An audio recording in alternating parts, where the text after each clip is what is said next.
This podcast is a member of the Place to Be Nation family. Visit us at placetobenation.com, the only place to be in your pop culture world.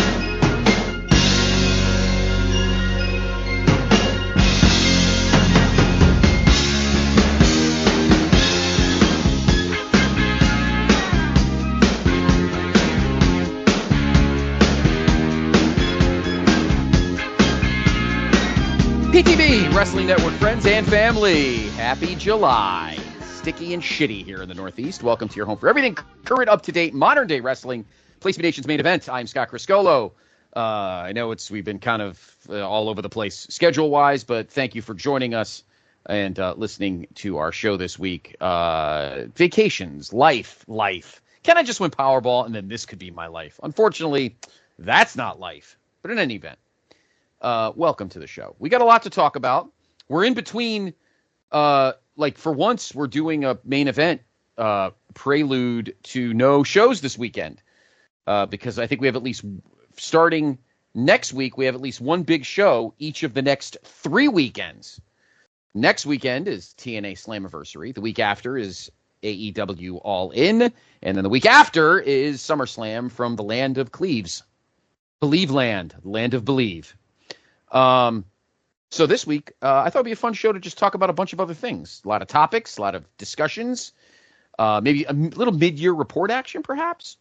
But, yeah, let's have some fun. And I got a full boat this week. Finally, I don't have to do the show with just this guy. He can actually be quiet and only say 3-word sentences. I love him. He knows that. Good evening, Boogie of the Bayou, Mr. Andrew Riche. Who I have to say, sir? Hey. Well, you always apologize, but you have been a good yeoman the last 3 or 4 episodes. Just you and I. What I wonder what a yeoman looks like. Do they look like just old wizards with sheep and everything? Yeoman? Yeah. Well, what's her name? Janice Rand, Grace Lee Whitney from Star Trek. She was gorgeous, and she was a yeoman. Like, who's a wrestling yeoman? Is that Bryan Danielson? No, it's Jack Victory. Jack Victory's been a wrestling yeoman since 1980. I do have to I will make an announcement. I am announcing my retirement from Place to Be Nation podcast hosting. I am going to be stepping away from it. It will be happening in 2037, so I'm getting a little bit ahead of myself. So you're gonna do a monthly pod with it. So you're gonna do a monthly show with every single person ever until 2037. So yes, I am winding down. My voice is not as good as it used to be, and I'm gonna have to hang up the headphones. But I'm giving you a 13-year advance notice that we can pump out some bangers out of this weakening voice. Do you have a podcast bald spot like somebody else is retiring? We're gonna talk about that as well. Thank you, Boogie.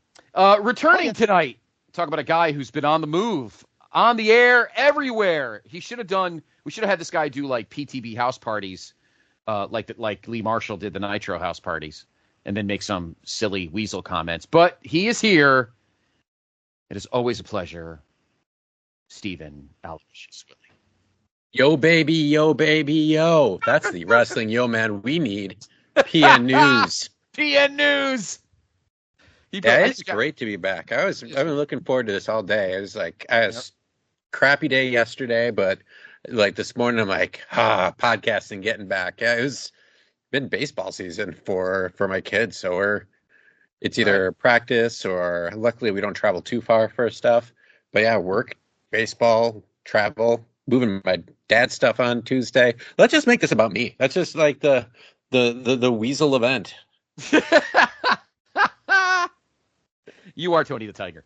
Yeah, it's just been a while since I've been in front of a mic, so now I just want to talk. Well, there's going to be plenty of it tonight.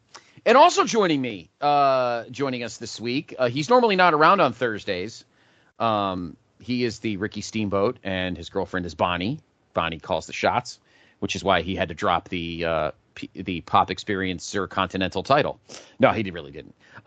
He is the purveyor of the PTB Pop Experience, and it's good to have him. And he is the co-host of Who's Next, which is our current NXT show, which had some fun things the last month or so to talk about. And we're going to do that as well. Hello, Andy Atherton. How are you? Well, hello, Mr. Criscolo. When you said shitty and sticky in the Northeast, I thought you were going to introduce me first.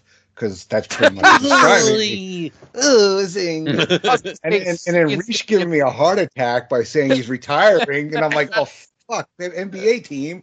And yeah, I shouldn't have said that on a podcast with two of my bosses as guests. Pod bites the dust.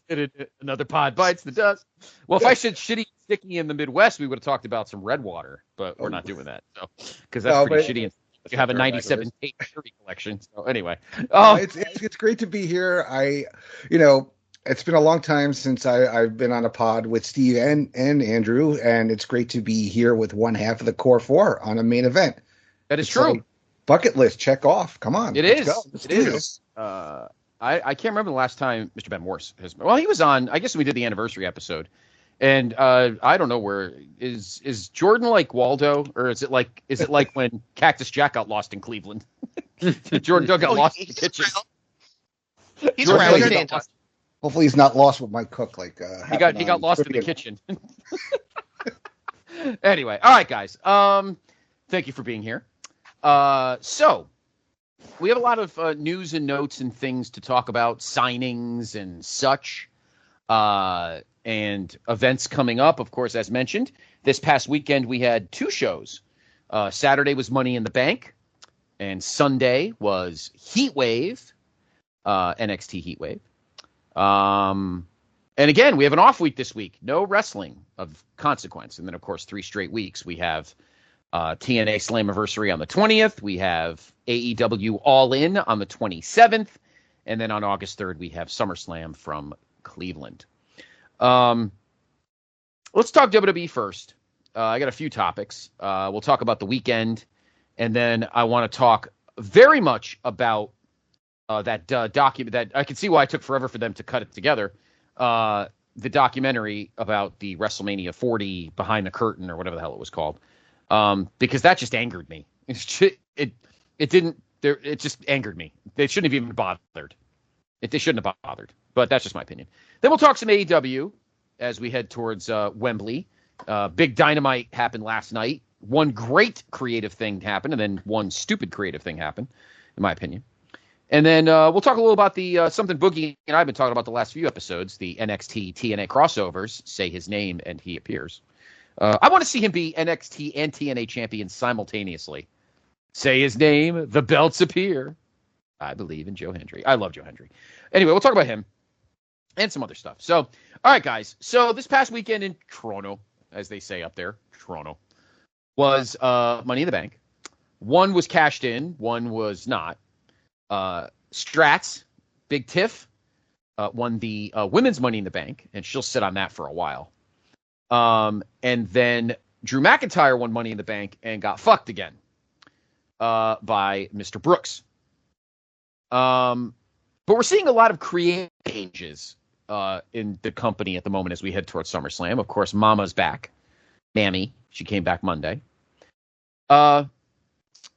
And we're wondering about alliances within the Judgment Day. But I'm throwing a ton of questions out simultaneously. Steve, did you watch Money in the Bank? I guess you didn't have to. We know what's going on. But did you catch any Money in the Bank? And what were your thoughts on kind of how things were executed? I watched pretty much all the highlights, and then I read a bunch of stuff on it. I've been watching so much bizarre stuff lately, so we can get into that later.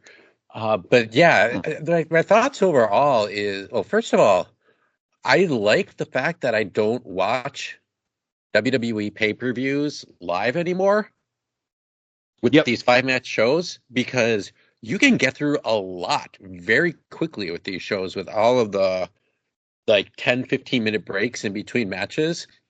Right. Not the best for the live experience, but for the way I watch wrestling, it is perfect. Because I mean, you Riche and I were talking last night. He told me, quick, you're want to watch this. So before I went to bed, I just watched the first match, watched the last match, and it's just great for that. So being able to watch just quick highlights, fast forward 20 minutes, 30 minutes, and then come back and watch the recommended matches at a later time, I think it's perfect. And it's not now, I'm obviously a huge AEW guy, and those 4 or 5 hour pay-per-views have their place. it's really hard to do them every month. And so I like this change in philosophy they're having. I don't know what brought it on, but I kind of dig it. Mm-hmm. Andy, what do you think? What did you think about the show in general and kind of the creative decisions out of it? I thought it was good. I mean, I was it a great show? But yeah, I am one of those with Peacock Plus that has to sift through all that stuff when I watch it live. Yeah, it does kind of drag at times. I do get that. But I thought the creative was good. I mean, everybody was predicting the Drew win, cash in, screw over by CM Punk. But I mean, I was kind of hoping Jay was going to win. Also, the same thing with the women's Money in the Bank. I love Tiffany Stratton, but my thought going in was that she's got time to win. Chelsea is hot right now. She's doing everything right. The character is so on point that her with the briefcase would have been. It would have been so much fun to watch. She still could win the briefcase another year or whatever. I mean, that bump she took off the table looked spectacular. Everybody, there were a couple of miscues, if you will, but it was some rough spots, some tough bumps that in both matches. But generally, it was a good show, and I agree. I mean, we could talk about the Damian Priest non-kick out if you'd like at some point. And, the main was good. I mean, Big Dave got it wrong saying that, Seth Priest was going to main, which basically thought, then everybody thought that, going in that the Drew win cash-in was going to happen. And they kind of, I guess maybe threw us a curveball a little bit. But all in all, it was a good event. I mean, it's a good, June, July pay-per-view that, can lead us into SummerSlam season. Mm-hmm. What do you think, Boogie? I thought the show was solid. I think it was definitely marred by, like Andy had called it, the miscues, the botches. The men getting booked first for the ladder match, it definitely leaned into, Drew's going to win this and he's going to cash in whenever the world title match is. What surprised me was that the world title match actually played out a match after that, because in between was a good Sami Zayn Braun Breaker match. I was fine with Sami retaining that one. Solid match. They're going to continue their feud. The world title match was a bit of a mess. It started out really well, and then I know there's botches in every match, but you cannot mess up a near fall like that. That's one where it was an accident, and you can't undo it when it's on live television because we're live, pal. But when you don't kick out of a 3 count and the referee has to pretend like he didn't see it, it's pretty bad. And then the Drew cash-in happens. Then Punk comes in and costs him.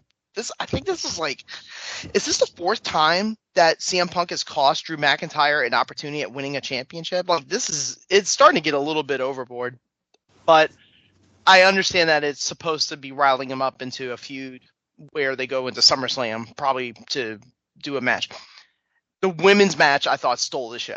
A few miscues, specifically with Zoe Stark, but highly dangerous, a lot of spectacular spots. The Chelsea Green spot was incredible, and the right person went over.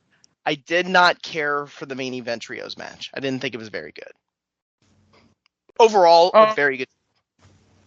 Yeah, I mean, I didn't love the main event either. It was okay. I mean, it hit the I understood the premise. It's to get Solo to that point where he could wrestle Cody. I get it. Yeah. I mean, fine. That's fine. I think the show was more predicated on the Priest, Drew, Punk, Seth stuff.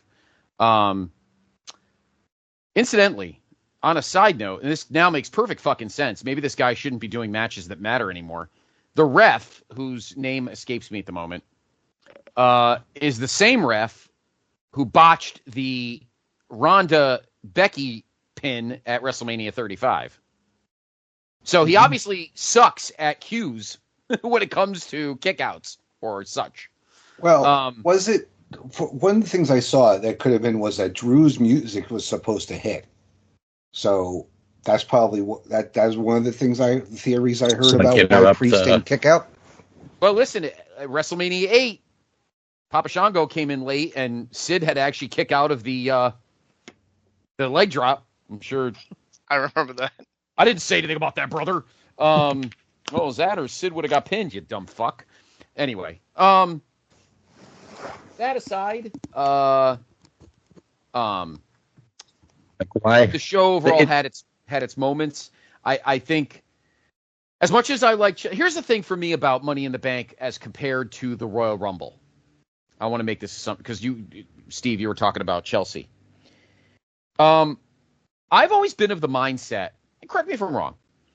I've always been of the mindset that Money in the Bank is more of a comedy, not comedy, but you can have a more lighter-hearted person win Money in the Bank, because that title match you could kind of waggle whenever the hell you want.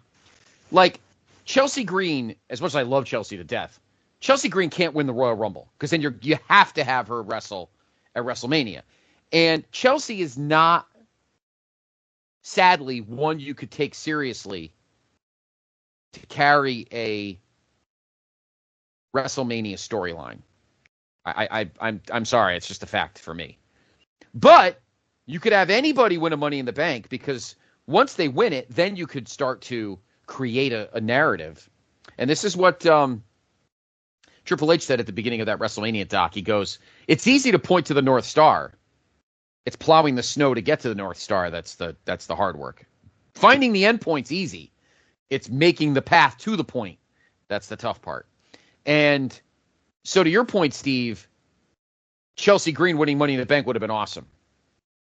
The question we have is, who's going to win? It was Andy, but I'll take credit for it. Oh, I thought it was you that said that. I'm sorry, Steve. I have no Andy's problem with Steve getting credit. Yeah, Steve's going to get credit for life. So, no. Yes. But Andy, you made a good point about Chelsea. I thought it was you, Steve. Andy, well, I haven't heard your voices in so long! I know. I'm just kidding. But no, Andy, you made a good point, because you could do that with, like Tiffany Stratton could win the Royal Rumble. You know? Yeah. She probably now we will look ahead to January. Sorry, February 1st, in at the house that Peyton built. And I mean, right now, I think the one person everybody thinks could win the Royal Rumble is Jade Cargill. But again, we have a long way to go before we get to February 1st.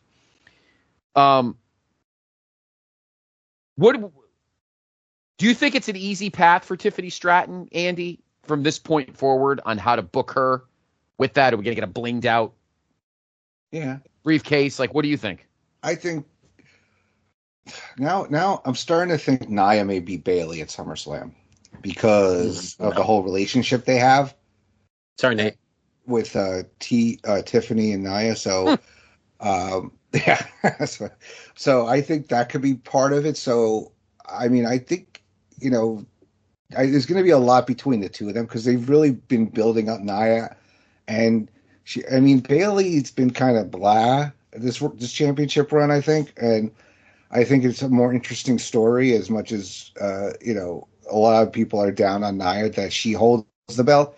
And we can tease Tiffany's cash-ins for a while on her and have it play out that way. But I think, look, if Tiffany was my personal number 2 pick, because I know how it's going to go, how I think it's going to go with her, with blinging it out, maybe making the briefcase pink, who knows, and whatever she could be doing with it. But I think that's what I think. I think that's going to go. It's going to go on for a while. And we'll see how it plays out. I mean, I think, her cashing in on Nia would be a possibility, but she could also cash in on whoever the champ is on Raw, whoever that may be at the time. What do you think, Steve? It's an interesting analogy that you brought up, Andy, with Bayley. I was just thinking about trying to think back since WrestleMania what Bayley has done, and it's been very little. And then connecting it to what you were saying, Scott, about pointing to the North Star and plowing. Mm-hmm. Like afterwards, that seems to be a problem right now too. Like the story with Bayley was a good year too long story, right? With what's the name of their groups here? I'm already forgetting things. Damage Control. Yeah, Damage Control, right? It's a long story that built up over time. And then, she ends up winning the title at Mania, end of that story. And then it was like, oh, wait. And then I was thinking of Chad Gable with that, too, is that whole dissolution of the group with Otis and Tozawa and Dupree. And then next week, he gets attacked by the Wyatt Six. And it's like, oh, sorry, guys. I didn't mean to treat you so badly. And it's like that whole thing never happened. So, like, we're getting to this point where after the story happens, we got to think of new ones and quick.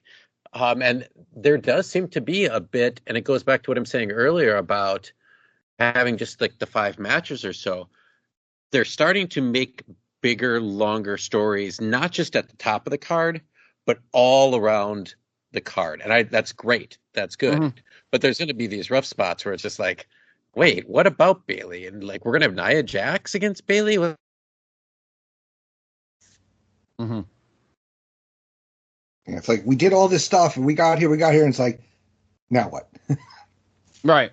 And I feel like the other thing I wanted to discuss about, as we're heading to SummerSlam is Mr. Story Closer, Mr. Cody Devontae Rhodes, Codius. Because he finished the story, which was an amazing moment in the history of which is an amazing moment in Philly. And then I feel like, and this is I think this is a creative issue that goes back to Roman and his 1,009 zillion and 50 bazillion days. Every show in the middle seemed like a holdover until the next time we get a title match, a big title match moment. And I feel like since WrestleMania, we've been waiting for who the hell Cody will wrestle in Cleveland, because that's the next big show. We got France, and we had AJ, and that was good. We had Saudi Arabia, and we had Logan Paul, and that was okay. Then we had the other pay-per-view that had what's his nuts? AJ again. The I Quit, or In the Cage, or whatever the hell it was. It was I Quit, right? Or Last Man Standing? Yeah. Right? What show was that? Why am I brain farting? It was King and Queen of the Ring. King and Queen of the Ring. Thank you. And then we have pretty much a throwaway in your house international incident tag, which is exactly what happened. It's exactly the international incident, July 96. The champion, Shawn Michaels, Cody Rhodes, pinned by the number 1 contender, Vader / Solo Sikoa. Same fucking match. Just not as good, honestly. The international incident match is better. Same thing. So now we go to Cleveland, and now Cody gets his next big moment. That is a creative thing that WWE, at least for the big belts, needs to stop with. Where now we have Cody, and now we're having holdover title matches till we get a match that somebody actually gives a shit about. No disrespect to AJ Styles, but that's pretty much what it comes down to. Andy, at this point, what do we do with, like, what have you thought of Cody since Philly? And he's obviously going to beat Solo Sikoa at SummerSlam. What do you do after that? Are we waiting until Vegas, where he wrestles The Rock on Easter Sunday? Or is that what we're doing here? Do you think? You got me. I mean, I think Cody, in terms of, it's one thing about Cody's run that has been good so far, and nothing against Roman, but Cody's on TV, every week. He's wrestling a lot more every show or every other show.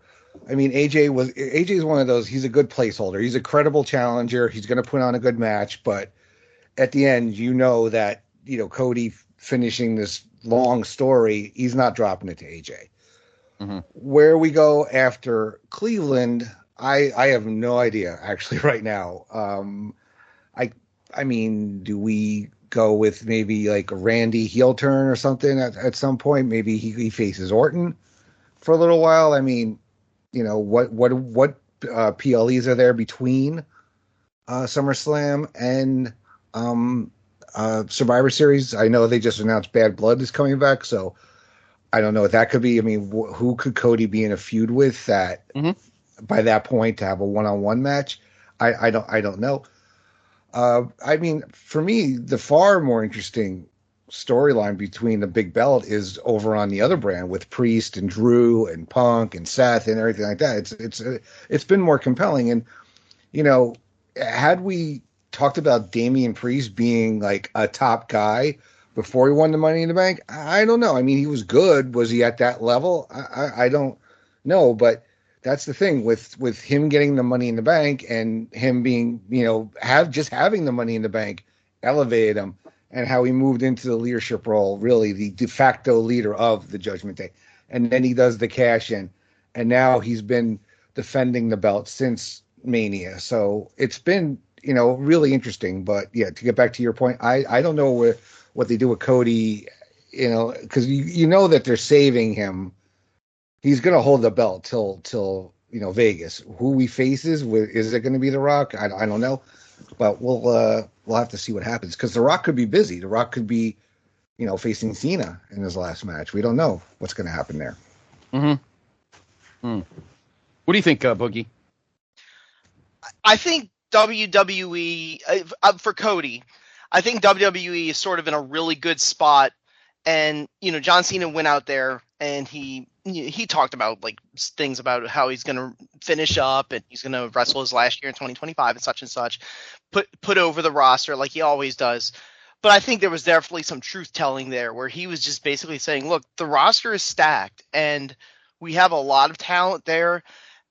WWE, Scott, has always had talent. Even when it's had its ebbs and flows, when Vince was running it and the creative was terrible, they always had mountains of talent. The difference now, and I think everybody can see this on the episodic television, is that they have lovable characters. They have people, especially on the Raw side with Dominic and Liv Morgan, for example, over the last month. They're on multiple segments a week. And it's getting harder and harder for the mid-carders to be able to find a spot unless you do vignettes or you sort of find your place there, and then you can angle it into a match on television. But in terms of the top, it's very, very top heavy, and Cody is at the top of that. And Cody is almost in a position now with his pop.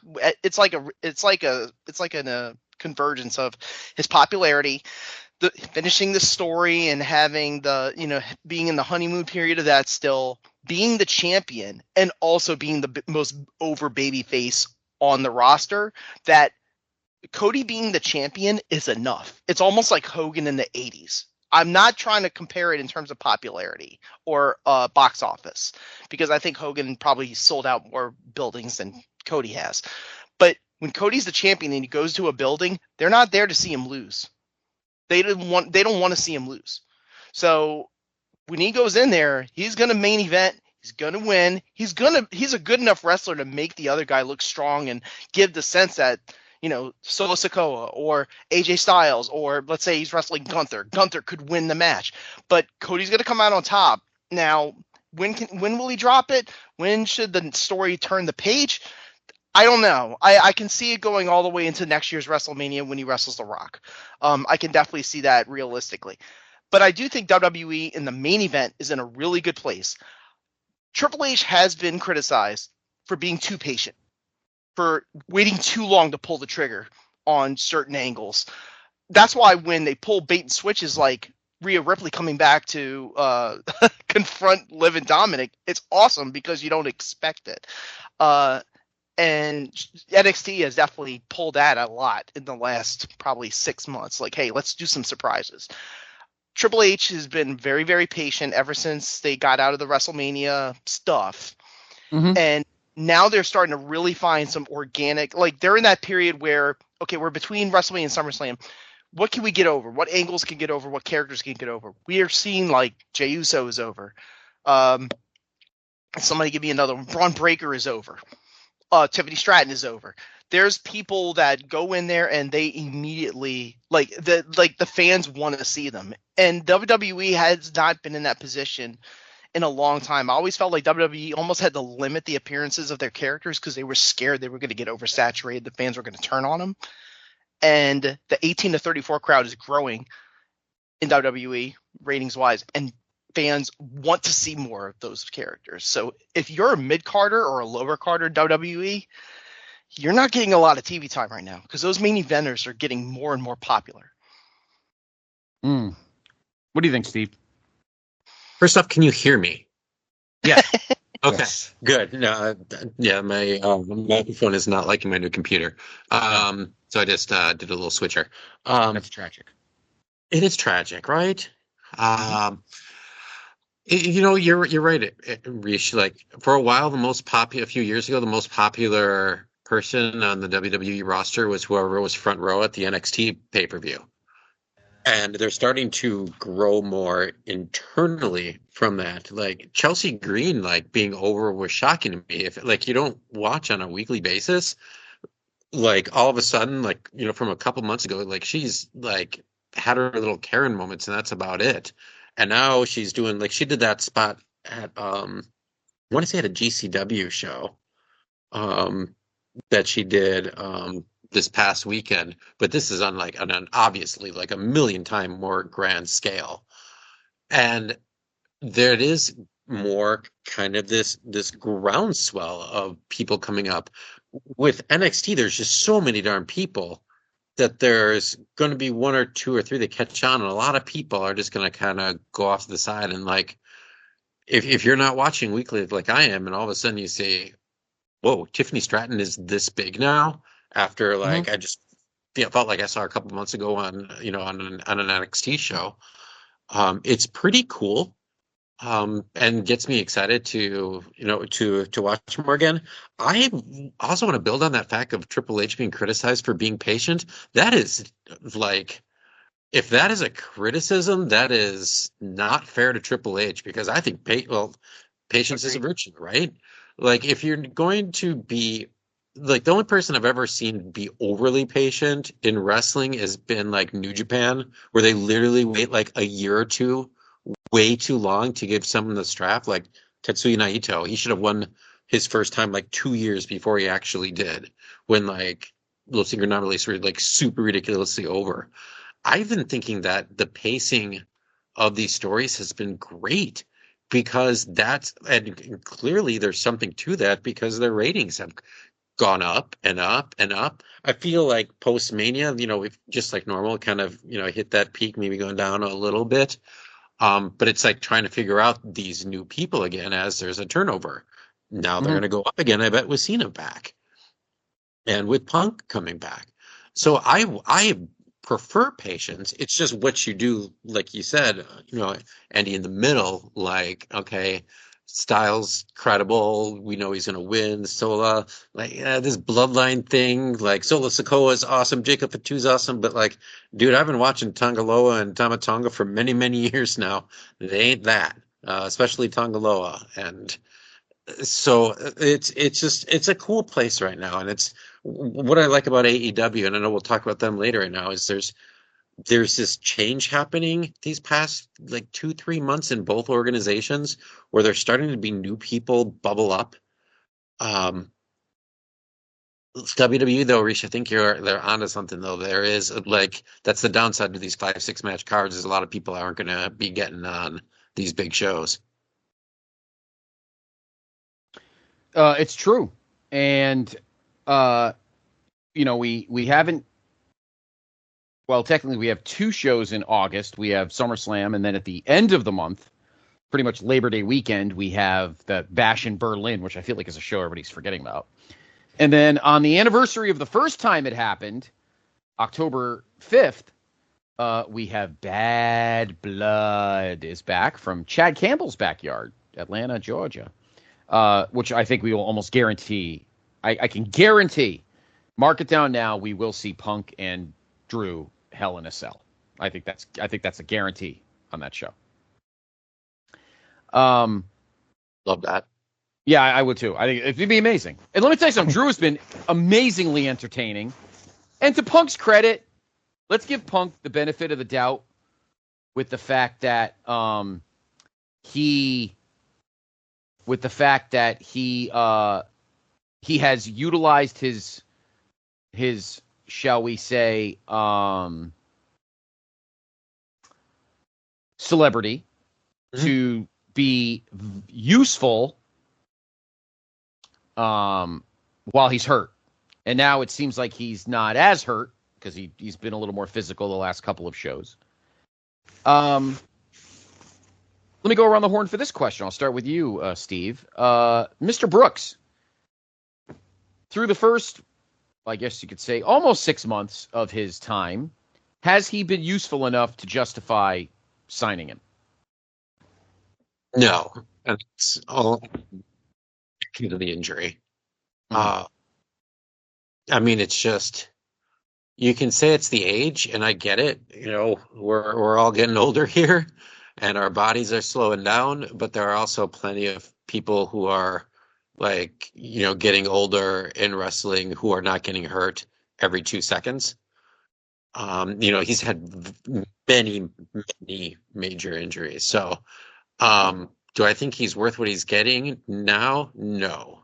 Do I think he can make up for it in the near future? Yeah, definitely. It's just like it's in a holding pattern for these last few months. The thing what I really like about if they do Hell in the Cell at Bad Blood, you know, we've always talked about like Hell in the Cell and the Elimination Chamber being at the city. Like, it doesn't. It's just this a spot on the calendar, and it's when it happens.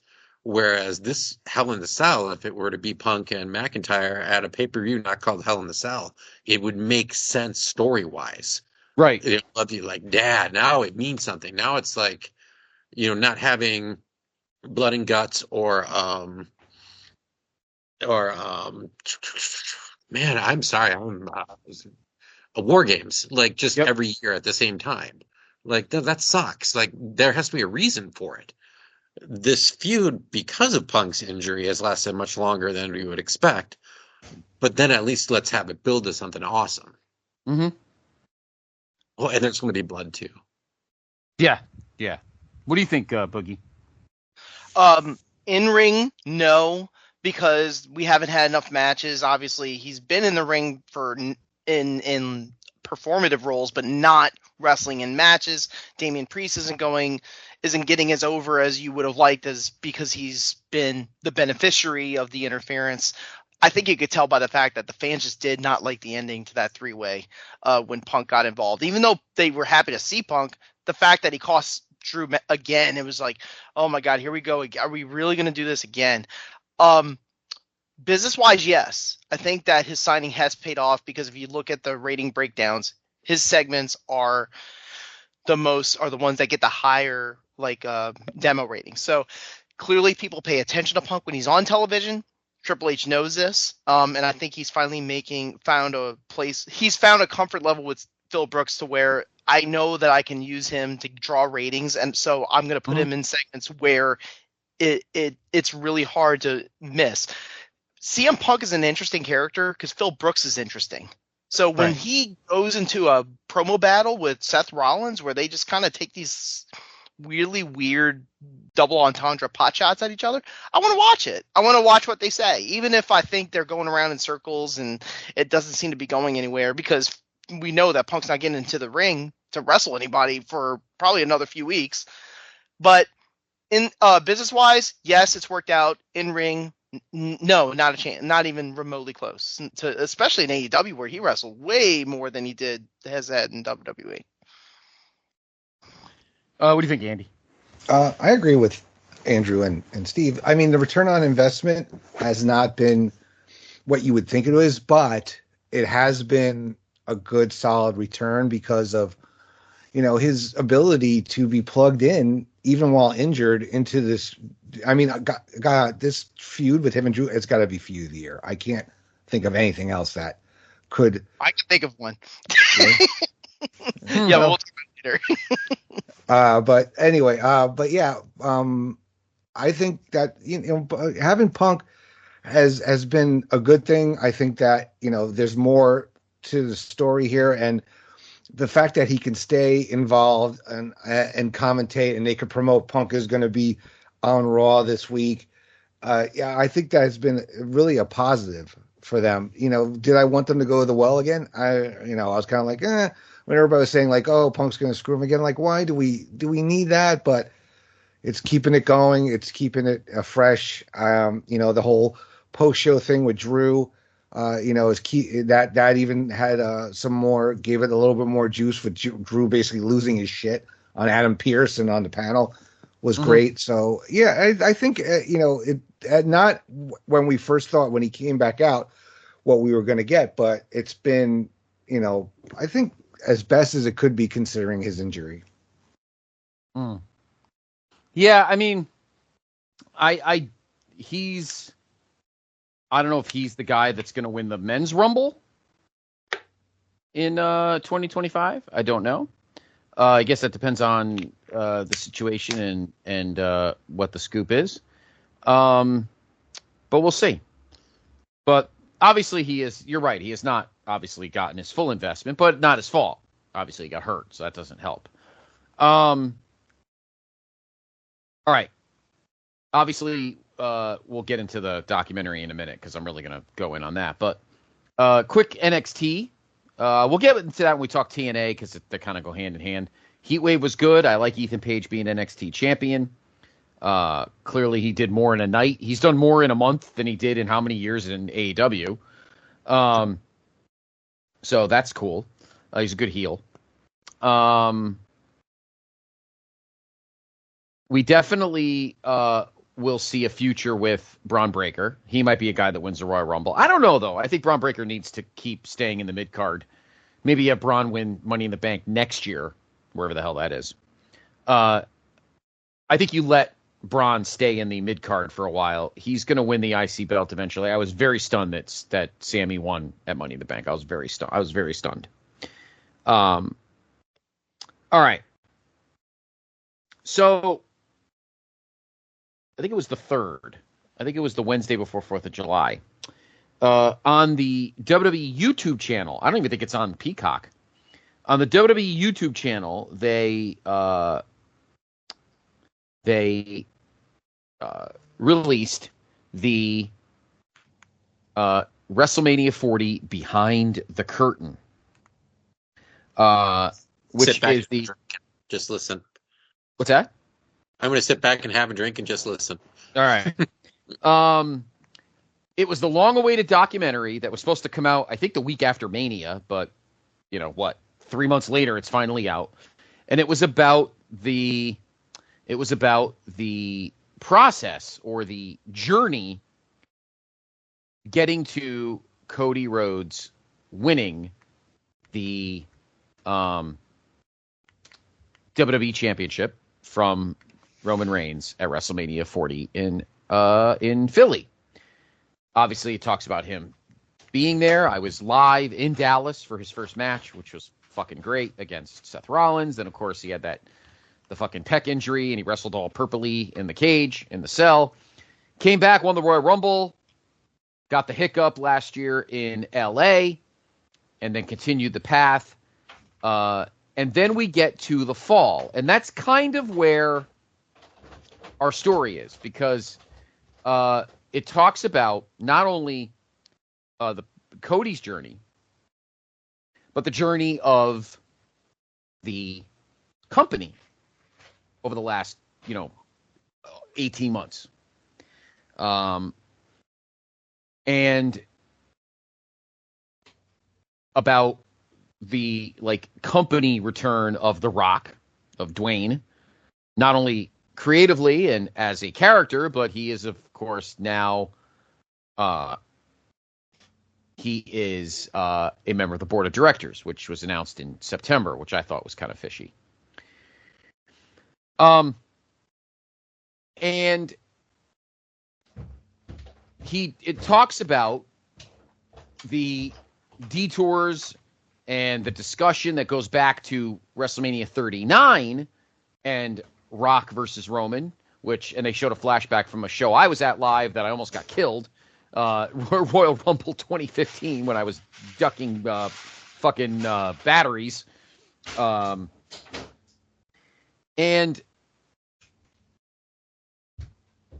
the derailing, almost, of Cody's story, thanks to The Rock and his best friends, Ari and Nick. and Nick and Ari and Dwayne and Nick and Ari. And did you know that I know Nick and Ari? I've been friends with Ari. I love Ari. Ari. Triple H, by the way, was in it too, in case you cared. Because he's the boss, the actual boss, not the final boss, the actual boss. He was in it too, because he, does this stuff. And it goes on the journey of, Cody winning the Rumble, and then a week later we get Cody passing off his title shot so Rock could have the shot or whatever, and everybody flipping out, thinking it's cool, and then finally, as usual with WWE fans, cooler heads prevail, and the whole thing is shite. And then they pivot at that wacky kickoff thing in Vegas, and then we, go all the way to Philly, and then we all know what happened there. If you are a Cody diehard, you would have wanted to punch the fucking screen watching this, because he was literally an ass hair away from getting fucked out of his match at WrestleMania. Fucked. Triple H comes off as Triple H. A little neutered, but still the boss. Who else did they interview? Bruce Pritchard comes off as the usual fucking puppet that he is. And Dwayne Johnson comes off like a fucking Hollywood prick. Strolls in like the company was in the goddamn toilet without him. Does his whole, when I go to the fucking McDonald's, should I sit in a booth or should I sit at the head of the table? And of course all the, We fast forward. Cody wins the Rumble. Guess what that means? Cody's wrestling Roman.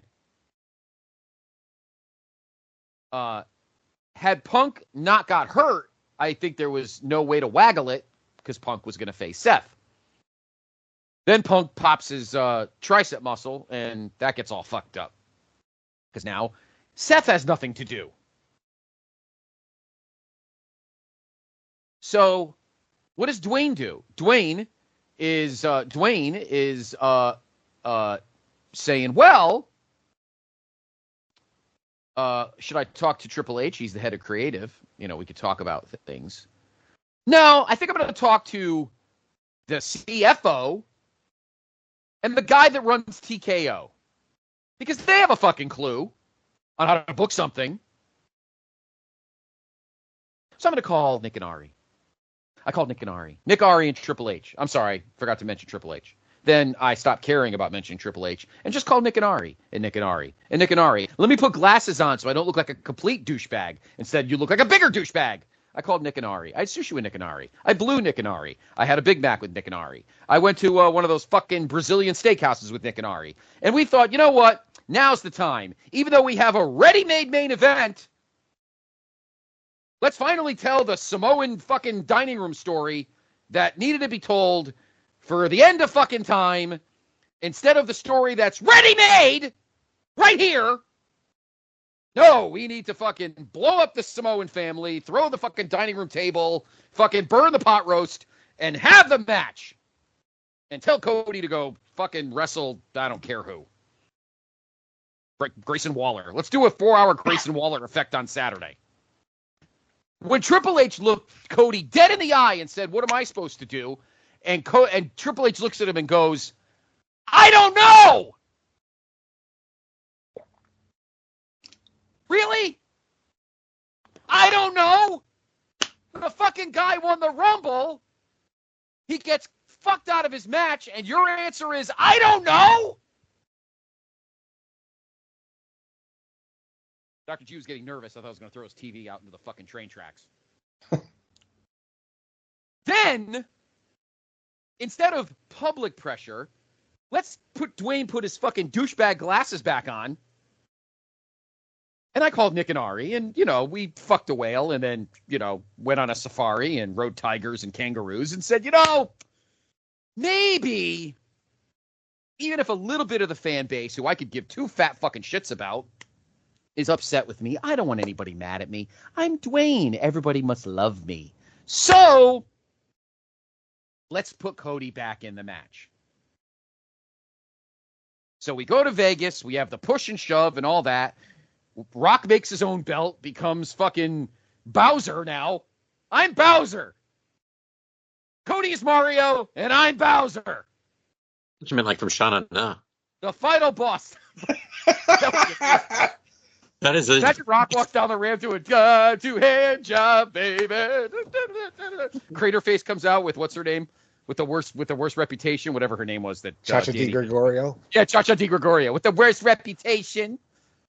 And then we finally get what we're supposed to get. We get our match at WrestleMania that's supposed to happen, that everybody wanted. And Cody Devontae Rhodes finishes the story. So in 1 hour and 28 seconds, I figure out that Triple H is still the creative boss and got what he wanted because it was the right thing to do. Cody is a hell of a soldier who looked like that, I forgot his dog's name, got kicked a week after the Royal Rumble. And Dwayne is friends with Nick and Ari. And that's all that apparently matters. Because Ari fucking Emanuel knows more about booking WrestleMania than anybody. As long as you buy the right sushi. Or you go to Portillo's, or wherever the fuck he eats. That's Rahm Emanuel. Who cares? Why don't you call Rahm Emanuel, too? Maybe he has an idea for Rock and Roman. Who knows? Maybe we could put Cody at the table and you could all eat it like Afa and Sika used to eat the fucking fish on TNT. Why not? That documentary was trash. Trash. Because all it did was prove that Rock thinks he's a goddamn big shot because he's on the board of directors and he rides Ari's jock.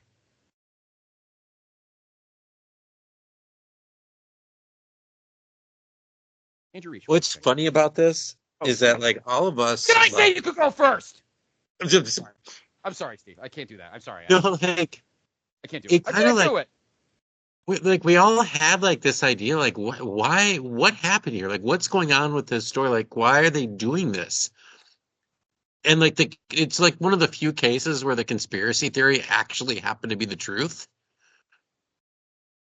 Yeah. Because usually it's just people, like, just making shit up. But, like, in this case, like, the conspiracy theory, like, oh, Rock is on the board of directors and he did something to pull this, so it wouldn't be this. And he would, it actually turned out to be that what happened. Yeah. Yeah. So do you think they put this out?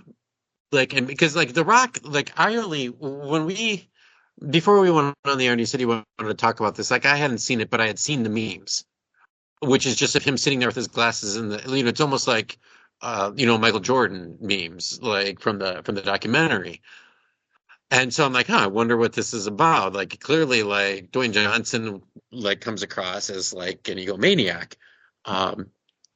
And just to hear this all, I don't even know what my point is. It's just, like, shocking that it's like it was actually all along it was the truth. And then, like, but then why did they put this out? Because they had the footage and they were going to do it anyways, like, to make The Rock look bad, to like, just like what's, because it clearly, like, it's Rock and Nick and Ari, but the way you're describing it, and I know you're a big Triple H fan, but like everything you're saying rings true to me. It's like it's going to make Triple H look really good and Cody look really good, and the rest of them look like idiots. Yeah. You know what's sad? I can't even get mad at Ari or Nick. It's not their fault. What you should have told him was, why don't you just ask Hunter? Because Hunter's going to go, no, Rock, that idea sucks ass. Cody's winning in Philly. We got to finish the story, or that crowd is going to rip your fucking guts out. And going over my head to the boss of TKO won't help your cause.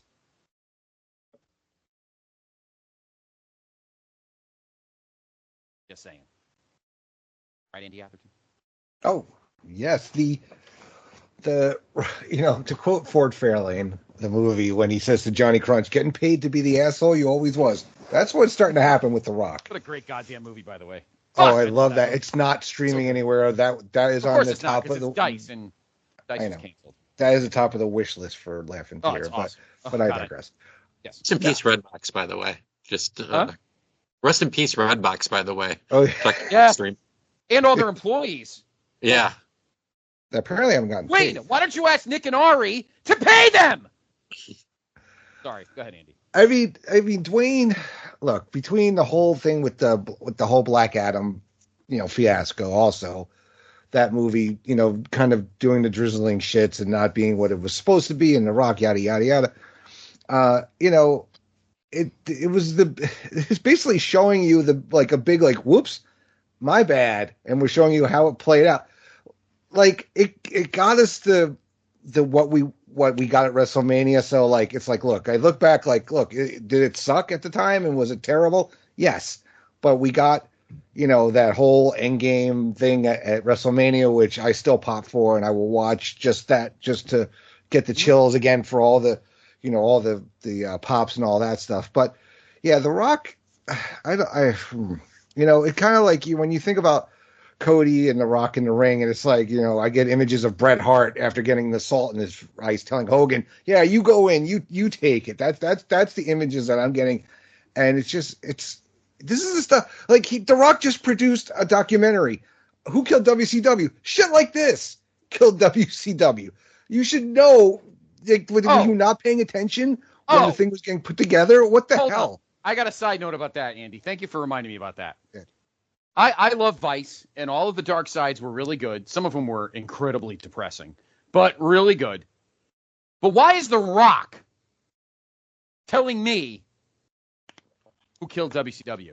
The Rock's just pissed because he never gets credit for killing WCW. It's either Time Warner, Vince Russo, Eric Bischoff, or Steve Austin. Never you! You had to make your own documentary so you could take some credit. And then listen to Vince Russo say, bro, 351 times in 4 hours. Did you guys see that? During the 4-hour interview they did for that doc, he said, bro, 351 times. Bro. Bro. Rock, bro. And Milton read a transcript. And I also love the fact Rock made it even worse by bringing out his little pygmy there, Brian Gerwitz. Or Gerwitz. Who cares? Hi, this is my own personal scriptwriter. Don't you like it? He came up with the tag match on Saturday. I'm Brian. Hi. Nobody liked you either. You wrote Raw in 2010. Remember that? Nobody liked that crap either. Boogie, what do you got? Well, I can understand all your points, but then when I talked to Nick and Ari, I thought I could understand their point. No. What, Nick, the guy that owns the King Smoothie down the street from your house, and Ari, the guy at the MGM. Scott, listen to me. His name is Nick and Ari. He's a guy at the bakery shop. His name's Nick and Ari. Nick. Okay. I did watch the YouTube. It took about 2 hours because of all the inner discombobulated YouTube plant ads. That's true. You're right. Which I watched it. There was, yeah. I listened to a post wrestling comment from their review on it, and they said the same exact thing. It was absolutely brutal to sift through. Tom Rinaldi is the voice of a generation when it comes to narrating, so I actually was happy that he was able to do that. So it gave a little bit of a story to finishing the story. But yes, a lot of retconning, a lot of revisionist history here. There were only it's like anything in wrestling. There were very small grains of truth that were within that documentary, either through the footage or through the quotes that they got. One is that The Rock was definitely mad that the fans did not like the idea of Rock and Roman going at WrestleMania. He said that himself. So that one is true. That The Rock It wasn't that The Rock had this grand plan all along, no matter how much they tried to reframe it in that documentary, which is why it took so long to come out in the first place. But The Rock decided, we're going to plow through with this Roman match because CM Punk is out, Seth Rollins is out, and this is probably going to get butts in the seats in Philadelphia. And the fans, when they turned on it, it pissed him off, but he realized, if I plow through this, they're going to hate me even more, so let's pivot away from it. And that it was Brian Gewirtz, like you had mentioned already, it was Brian Gewirtz's idea to do the tag match in night one, because the Punk-Rollins match was ruined by injury. The other thing that I noticed is that it's a miracle Seth Rollins was able to wrestle, because if you look at the backstage footage, Rollins could barely walk going into the I apologize. I want to, you know what, Boogie, you're exactly right. I want to make that point clear. They show a clip of him after the Drew match. So he's wrestled 2 matches. God bless Seth Rollins. He's wrestled 2 matches at this point. He was pretty much with it was like wearing 4 of Steve Austin's knee braces on one knee. He's in Shield with a chair, and he is crawling. Like, he can barely get to the ring. I felt bad for him. Like, his torn MCL against Jinder Mahal was serious. And so I don't know if he was even able to go in the first place. So shout out to him for even doing the 2 matches. So that was another thing. I know everyone hates on Dave Meltzer. Okay, I get it. Everybody thinks he's like an AEW defender and he's like a hack journalist. But I think the story that he put out there about how The Rock was going to win the title and claim he was the People's Champion and take the People's Belt with him, I think that was actually the idea. I think that was the idea he had in mind, and the fans just shit all over it and said that's a terrible idea. And Triple H and Cody, deep down behind closed doors with Nick and Ari not watching, said, yeah, because that was what they wanted. That was what they wanted. The idea that Cody went ad lib and pointed at Roman even though he already knew he wasn't wrestling in WrestleMania, that is total bullshit. Cody knew he was going to get his title shot. He knew it, and Hunter knew it too. They just had to get the Rock part out. Like, they had to find a way to nudge the Rock into it. That was the part. The other part is, Scott, let me ask you this too. How many other matches on WrestleMania 40 did they talk about? Oh yeah, none. They only talked about those matches. Yeah. Well, that's mostly because that's what it entailed. Everything else was fine. The rest of the card was fine. Like, they did a WrestleMania 19 documentary. Dwayne and his boyfriends Ari and Nick butting in. The card was fine. I get that was the allure of, like, the drama behind, who's going to be in the main event of WrestleMania for 40, and trying to swerve him, which is what Roman did say. That one truth is that if you're swerving him all the time, you're doing your job right, and that's true, bro. But I will say this, like WrestleMania 19, they had one that they produced a long time ago. They talked about all the matches. They talked about all the guys that were in that card. I wish they'd have just included more, because we just complimented how WWE has hot stars, and they have big names, and they have people who are climbing into the pantheon of being WWE legends. And what are we talking about? We're talking about the fucking Rock. Right. You know, it got a little overindulgent. Yep, totally did. If we waited 3 months and that was the best they could do, I wouldn't even have bothered. Because it just, what did we gain by knowing any of that? What we gained was Rock is a douchebag. Simple as that. You haven't been around for fucking years. You got your big matches with Cena, 2 straight years, I might add. 2. I'm surprised CM Punk didn't kick you in your big tooth fairy nards. Yeah.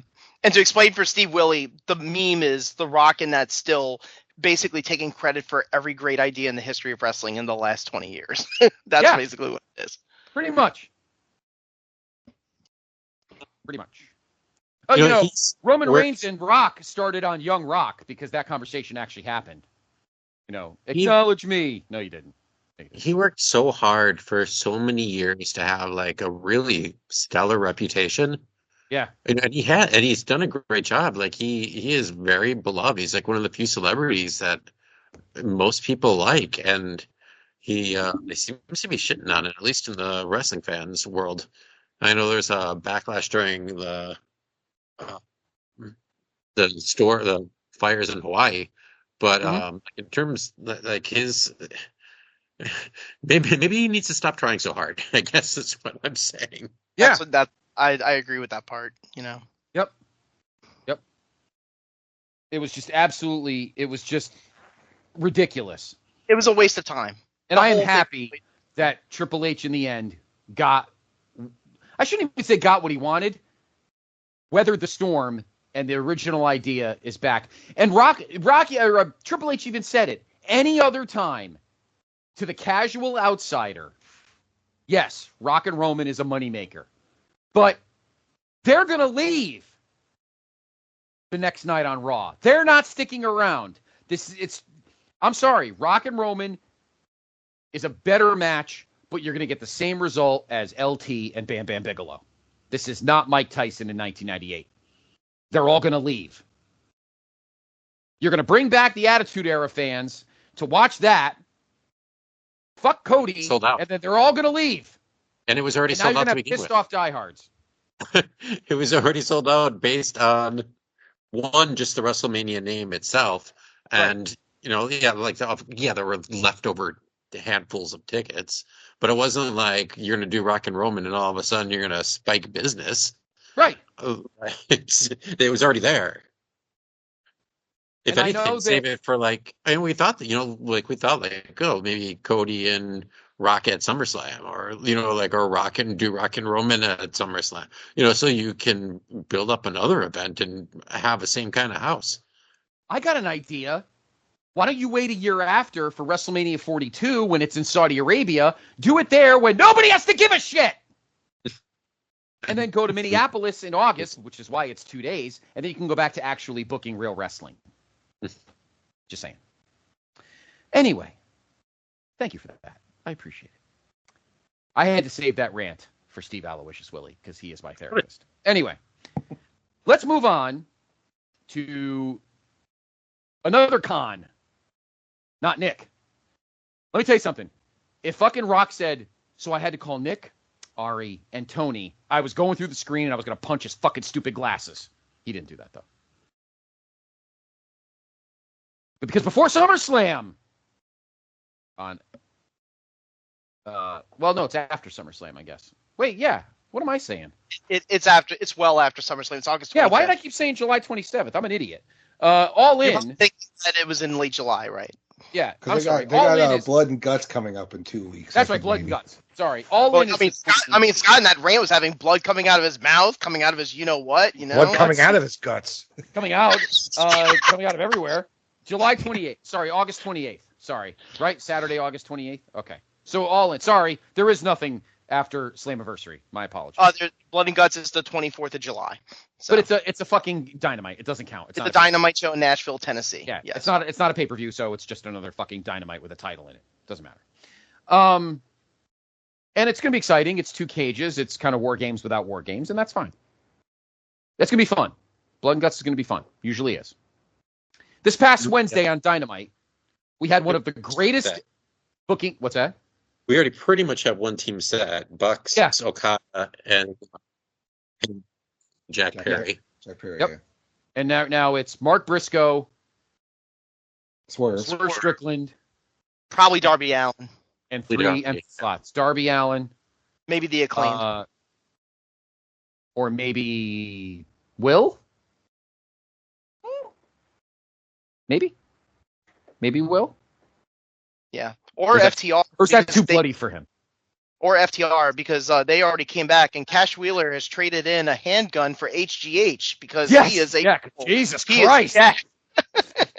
He looks like a fucking Kenner action figure now, for God's sakes. Fucking A. But I agree with you. It's always a ratings getter for AEW Blood and Guts, and it's a really entertaining match beyond. It is. It is. Each other cage match. Yeah, no, it'll be great. No, it's going to be great. It's going to be great. So just to clarify, folks, you probably motherfucked the computer or your phone while you were listening at the beginning of the show. In fact, you'll likely see a note in the description that I fuck it up in the beginning.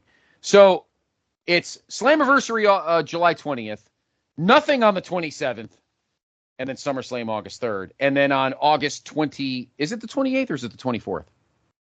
It's the 25th. Oh, so it's a Sunday. Okay. It's a Sunday. It's in London. It'll be starting around 2-ish. Yeah, it'll be 2-ish. And then that following Saturday, the 31st, that's Bash in Berlin. Yeah. You're totally missing the fact that on July 26th, we have a Death Before Dishonor Ring of Honor pay-per-view. Oh, did I? Oh, well, that's nice. Anyway, fuck Blood and Guts. Yes. Yes. No, we will talk. We'll talk about that in a couple weeks. So we had a great booking decision and a stupid booking decision, in my opinion, on Wednesday night. Let's talk about the stupid one because that came first. The cool thing happened last. So the build has been all about Swerve Strickland, Hangman Page. Goes back to earlier in the year. You have Hangman Page in the final of the Owen Hart Cup. And by the way, is a belt and a trophy really necessary? I feel that's bling overkill. Just my opinion. Anyway. So the belt is just for the person to keep. They don't come and wear it anymore. Oh, okay. I thought so at first too, but like it was like Britt who won it at first. Yeah, they pretty much just gave it to Britt and Adam, and then it was just for them to keep. And yeah, they never. I think maybe Britt. Jeez, I'm out of practice. Britt, I think Britt and Britt next week, but that's about it. As long as he doesn't have to wrestle Goldberg. Wrong Brett. All right. So Swerve and Hangman have been ready-made. They've been building for months. They got a little undercarriage storyline going on. Would have been an amazing match for Wembley. Amazing. But what are we getting instead? Once again, we have to waste a spot just so we can get Bryan Danielson in a fucking 47-minute, not 13-star match. I love Bryan Danielson. Love Bryan. Love Bryan Danielson. Love him. He's broken down, and he's not the same. He's just not. If he wears any more of that muscle shit tape, he's going to look like a fucking mummy. God, that's a story. That's the story. Like it's not. He's not massively injured. It's just working towards because like the what's the date? Riche of the pay-per-view that's going to be in Portland where he like semi-retires. That'll be in Tacoma. That's a Wrestle Dream show. That will be October, right? October 12th. 15th? Yeah. 12th. Because the story is that like, and he's even doing it in interviews. He's like, man, my body's just not good anymore. I can't do it. I can't be the world champion. Like, I can't go around town. Like this is him. Like even in the interviews after the match this week, like, 'cause they do the backstage stuff that's for social media, and he's just like, oh, I can't, I can't, like my arm. I don't have any feeling in my arm. Like, and he's building up. He's like, I'm doing. Yeah. It's just. It did one where he faked a seizure for Christ's sakes. Yeah. Like it's just like his body can't hold out, and he's just doing this into his retirement. He wants has his dream, and now like what he's saying on TV is he's gonna become the champion. He's gonna do it, for one last time. What he's saying in the media is like, yeah, I'm not going to be doing this anymore.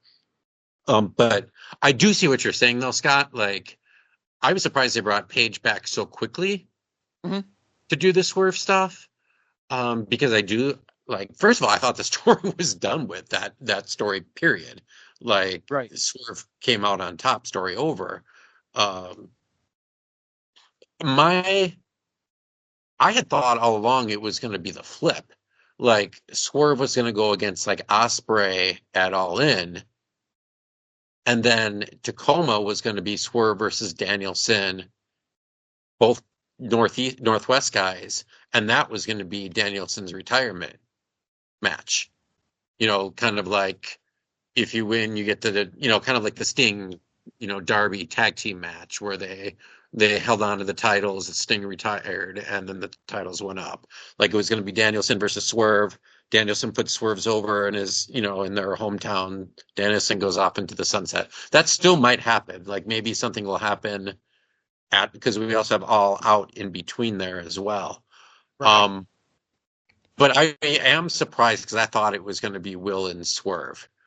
I also and this is the fanboy in me, I will fully admit it, because I think Nigel and Danielson was supposed to be last year, and then Danielson broke his arm.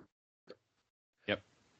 I think did you notice it last night or earlier this week, Riche, like that Nigel was even more so healing it up against Danielson than usual? Not only was he healing it up, he was on commentary for the match when Nigel never does Dynamite. Nigel never does Dynamite. And he was there.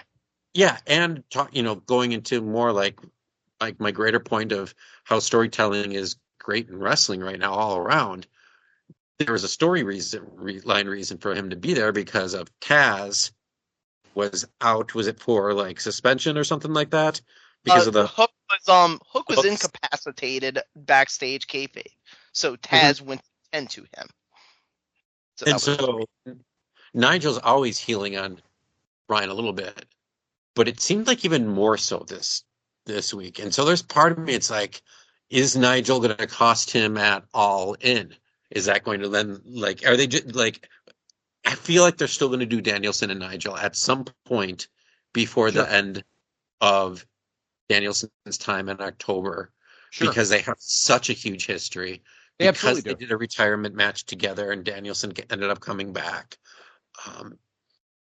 So, like, this is what I think is going to happen, is that there's going to be a combination of Swerve Danielson, Danielson Nigel, Swerve Danielson, Swerve Page, because you have those 3 shows in very quick time period.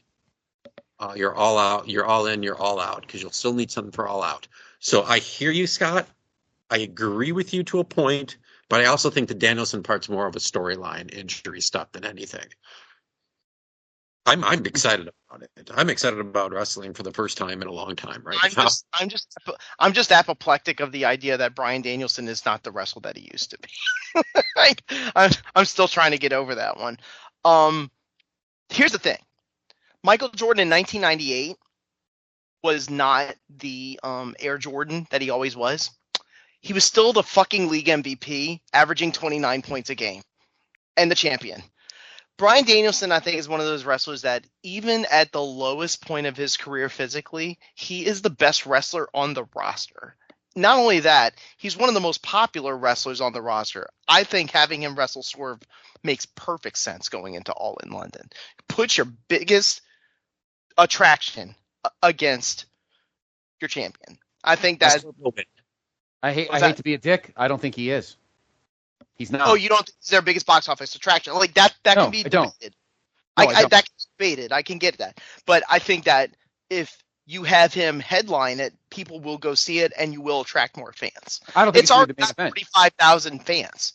I think the main event is, I don't think it's going to finish the show. I think the main event's going to be Will and MJF. I think actually MJF's wrestling Daniel Garcia and Will Ospreay's wrestling Pac. I think they pivoted. I think at first they were going to go with Will and MJF, and that's why they're doing Will versus MJF. I don't love that. This is your WrestleMania. What are you fucking around for? Do you think they're going to do, like, because I was shocked about the Ospreay versus MJF on Dynamite, and I get that it's the 250th Dynamite and you're trying to build your ratings back up, but I'm also a longtime person who's been against like that kind of hot-shotting type stuff. It's also in Little Rock, Arkansas. No disrespect to, actually, all the disrespect to Little Rock, Arkansas. I'll take the flag. But like, why the fuck are we blowing off a really big match? It's like when MJF wrestled Kenny Omega out of nowhere on Collision. Like, why? But I know why.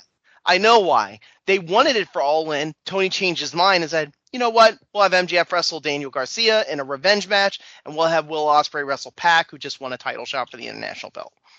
Britt versus Britt. Not Baker's. Britt's wrestling Sasha Banks. And I love that. Out of order. Like, they're all great ideas.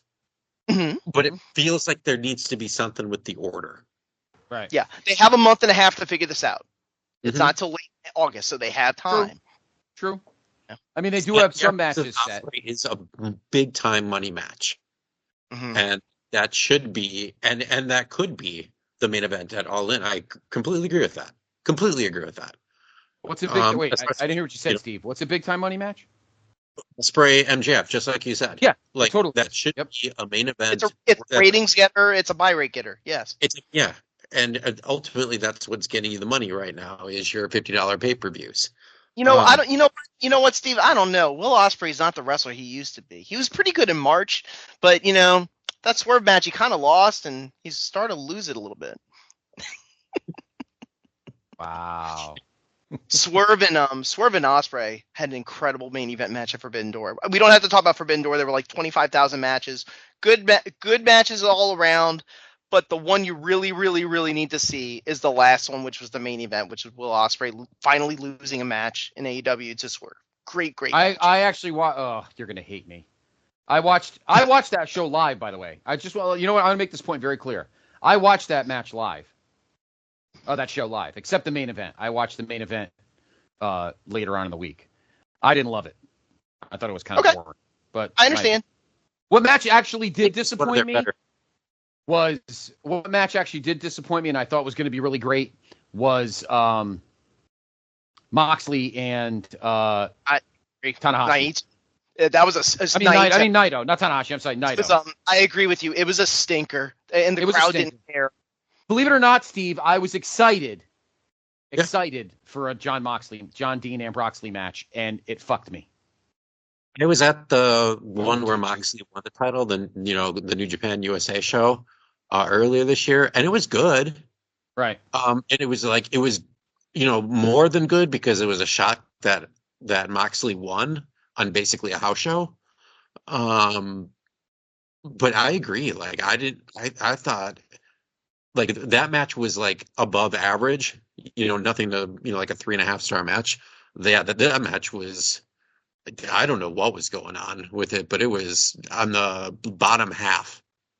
If you're a wrestling fan, Forbidden Door is always the way to go. But Tony had his sicko era in the last few months where he's like, you know what? I just want to have great wrestling matches. We're going to book this wrestling match and that wrestling match. We're going to have this pay-per-view with a lot of wrestling matches. And he got off and he got it done. And Forbidden Doors was fine. I liked the Mercedes match with Stephanie McCool, who's going to WWE now. And I thought Zack Sabre Jr. and Orange Cassidy had a really good one. And I loved the Danielson Shingo Takagi match. That was really good. But also nobody cared about MJF wrestling. Nobody cared about Okada wrestling. I mean, nobody gave a crap about the Learning Tree Chris Jericho. So there were parts of it that I didn't care for. But now we're finally turning the page over from we're just going to focus on wrestling stuff because AEW knows WWE's on fire right now. And I'm not stealing that from when Triple H does that promo sizzle for WrestleMania. The WWE creatively and NXT ratings wise, they're clicking. They're getting it right. Tony knows, okay, I got to tell stories. I got to find a way to get people interested, and it can't just be wrestling.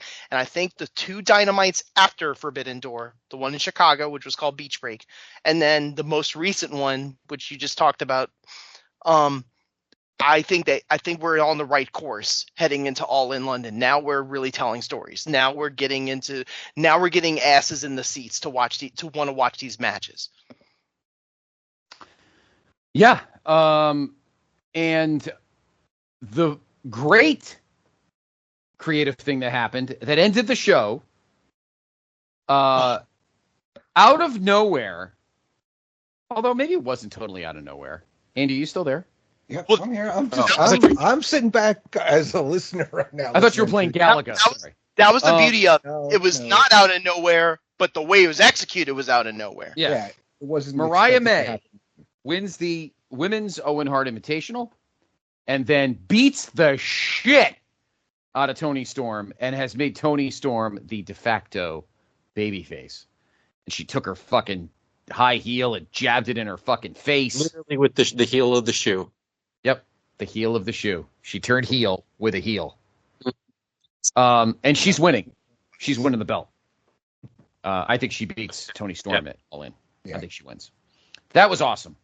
I really liked Mariah May. Mariah May kind of reminds me of Tiffany Stratton in a lot of ways. I call her Brit Tiff. Yeah, she's Brit Tiff. They look alike. They wrestle alike. I think she beats Toni Storm at I almost called it SummerSlam.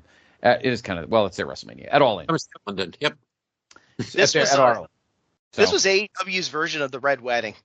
Like, WWE's had a few of these in their history because they've been around for so long, where there's a heel turn where you're like, whoa, I did not see that coming. And I know we can go forever talking about that, okay? The Shield turning, Shawn turning on Marty. There's all sorts of great ones.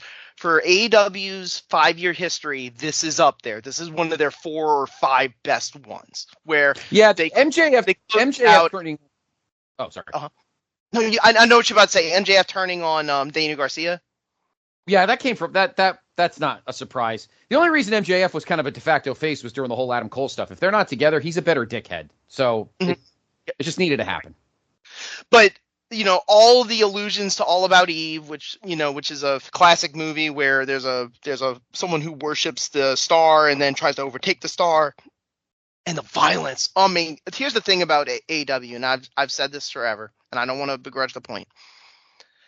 AEW, the A should stand for alternative. What can you do that WWE cannot do? Well, let me fucking tell you something. What you saw at the end of Dynamite, WWE cannot do that. Mm-hmm. They can't do that. Not now. They'll but try when they go on Netflix, but they can't do it right now. And Tony Khan decided, okay, we're going to pull the trigger on this, but we're going to do it in a way where you don't necessarily see it coming. And because here's the other thing, too. There was also this, and this is sort of like the Red Wedding when Game of Thrones happened for fans of that show. When it happened, it wasn't something that was surprising that those characters got offed and Mariah turned on Tony. That wasn't what it was. It was how it happened and how quickly it went. And you went, I literally watching it verbally said, oh no. Like, I started getting uncomfortable watching it. That's when you know that's good shit. That's when you know you're watching really good professional wrestling, which is hilarious because there's no professional wrestling involved in it. But that's what pro wrestling is. It's the carny nature of it and the drama and the Broadway of it. And also, I got to give credit to Mariah Luther, who took a huge bump off the stage into a table. And Tony with the blade job and gigging herself. That takes a lot of trust, Scott, to be able to. Sure, absolutely. Hey, sure. I want you to make me look like a corpse by the end of this. Because I want to make you look strong. That takes a lot of trust. And they hit it. Yep. They nailed it. Everybody on the production side and the writing side and the performance side nailed it. Yep. No, they totally did. Now I really want to watch that match. Now, WWE did a big thing this week. We already knew that they have Julia. And she'll probably start doing stuff in another month or so. I think this weekend she's doing a show for Marigold. And then they, after wrestling at Forbidden Door, WWE gets Stephanie Vosker, whatever her name is. Then they got another one, but her name escapes me. But they signed another. I think it's Delta. She's Australian. Because I was just looking it up too, because I saw a picture of the three of them. Yeah. So basically, WWE's rating the international female scene. That's what they're doing. Well, they're taking people that I think Tony Khan thought were gimmies to stay in AEW, but obviously they're spending the money. And listen, the worst thing, and I've said this many times on this show, the worst thing that happened to Tony Khan was Vince McMahon saying goodbye. He was better off Vince having a clean legal slate and staying there and everybody hating him, and AEW was still the darlings. And the worst thing that happened to Tony. Butchering the product like Frankenstein's monster, yes. Right. But the worst thing that happened was Vince leaving, and now he has to fight to stay number 2. Well, not really, because TNA is, TNA's a far 3. Yes. It's the best thing for actual fans and for actual wrestlers. They're more on the red box side than number 3. Oh, that's cruel. Eventually Nick and Ari know about Redbox. Maybe they'll buy it. I'll talk to Ari about it. Nick and Ari's Bake Shop. So there we go. So I think All In, we'll obviously keep an eye on it, guys, over the next, few episodes as the card kind of takes shape for August 24th. I'm sorry, wrong card. August 28th. Wait, no, I was right. August 20. I'm trying to. I know it's August 20 something. This has been my brain the last 2 months. It's August. Right. It's August 25th. It's okay. I have my Steiner math book out. I'll figure it out. Sunday, August 25th, and then August 31st, Saturday, is Bash in Berlin, and then All Out is what? September 8th. They're actually doing it 2 weeks later this time. Tony learned you can't do two fucking pay-per-views in 2 weeks.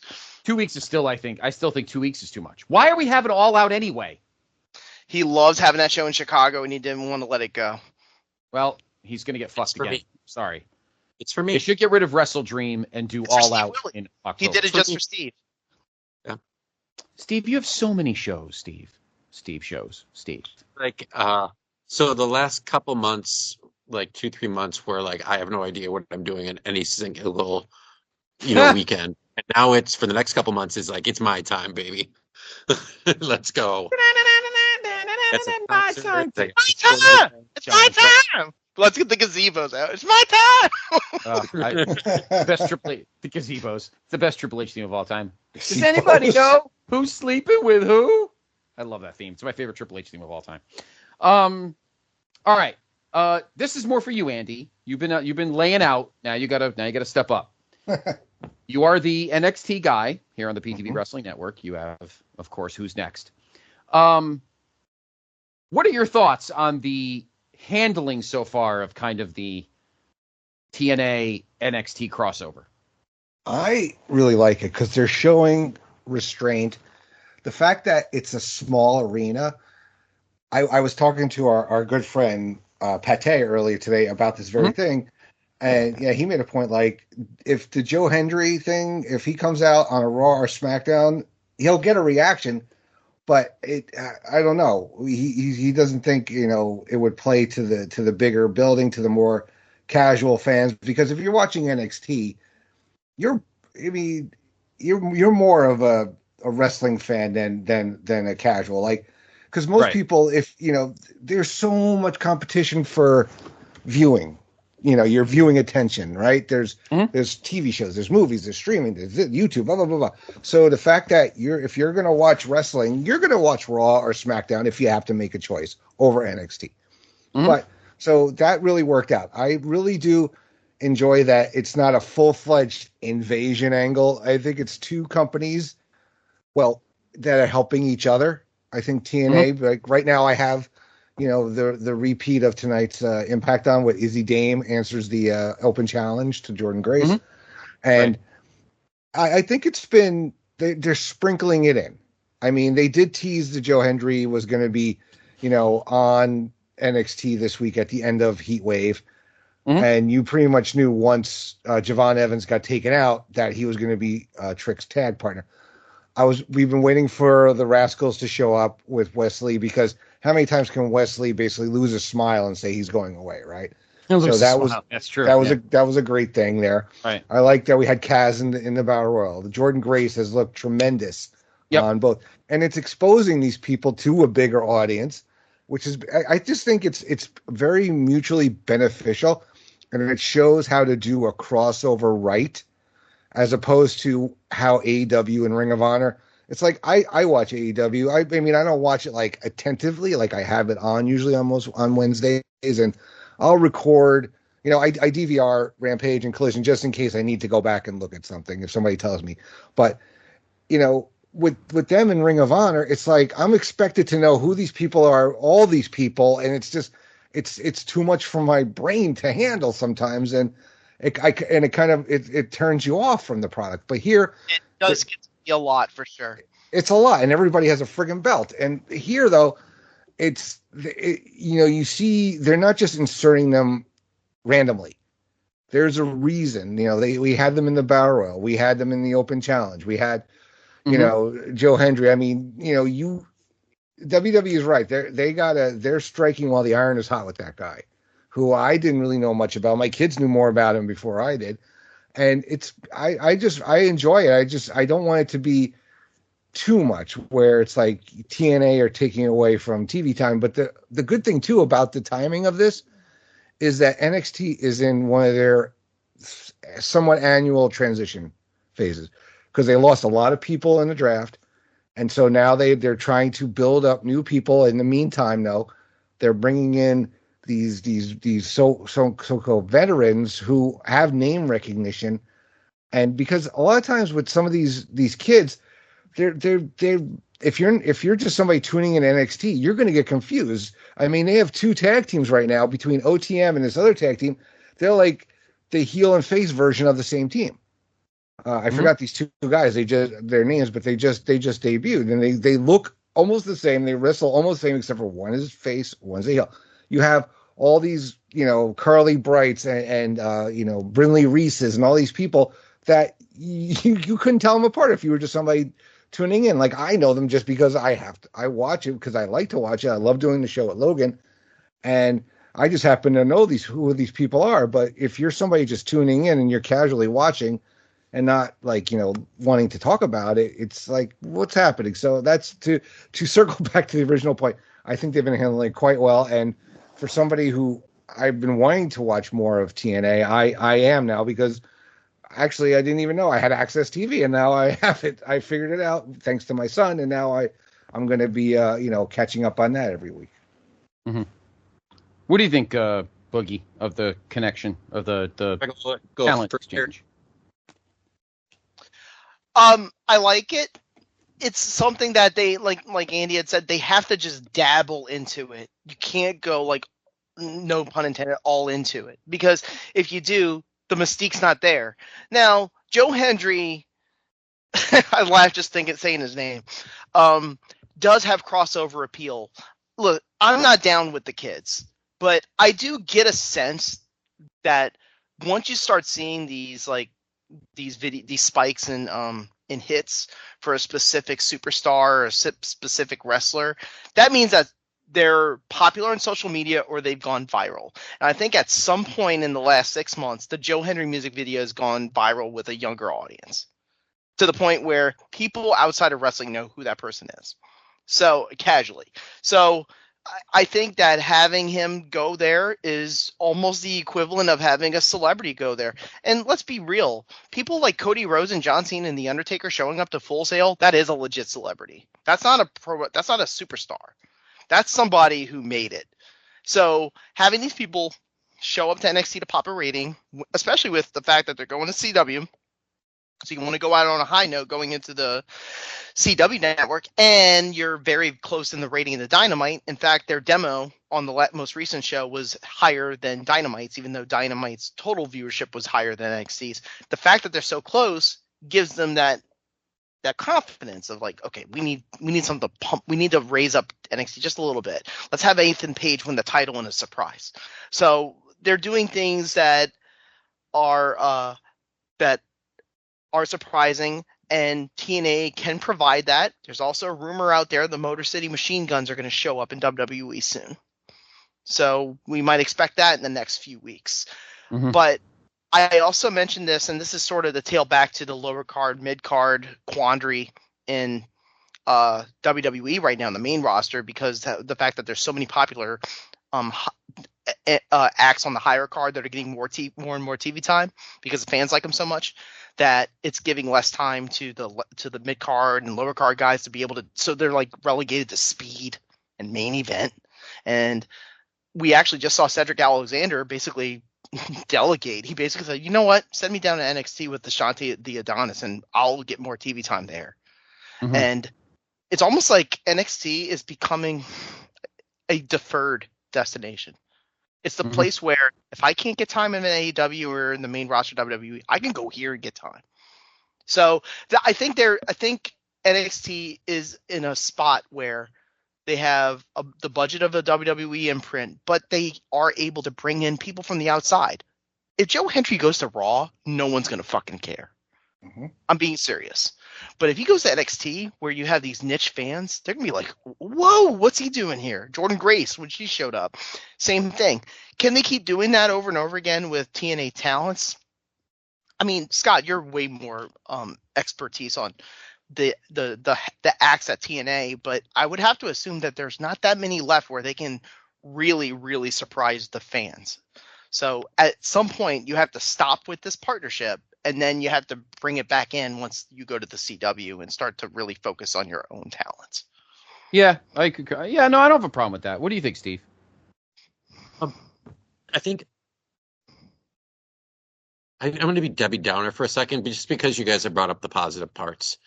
I think that there's one major problem with this right now, and that I think that the Anthem people are not in this for the best reasons. I think the Anthem people want WWE to buy them, and that's why I agree. Why they got rid of Scott. Like the booking committee, like they got rid of your boy from Toronto. Jesus Christ, Steve. Team Canada dude. Scott Demore. Jordan Grace just announced that her deal is Jordan Grace just announced her deal is up in January. And here's originally it was up in the summer. They changed it to January because I don't think Anthem wants to pay her. I agree with you, Steve. Steve, you're not wrong. I agree with you. Like Slammiversary we just talked about, it's coming up, right? You know how many NXT people are on that card? 0. That's in a couple weeks. None. Yep. There are 0 people from NXT on that card. Right. The Hardys are on that card. The Hardys are on the card, but no one from NXT. The Rascals combining, like I was like so pumped. I love the Rascals. And then I saw, the Rascals next week on TNA. They're going to go against the No Quarter Catch crew. It's Trey Miguel, Zachary Wentz, and a mystery partner. Clearly, that's going to be Wes Lee, right? No, it's Kushida. They're not even continuing the same story across the two brands. It's just like, okay, here we'll give you like the girl, like Izzy Dame. I don't watch NXT, but I know like the top people.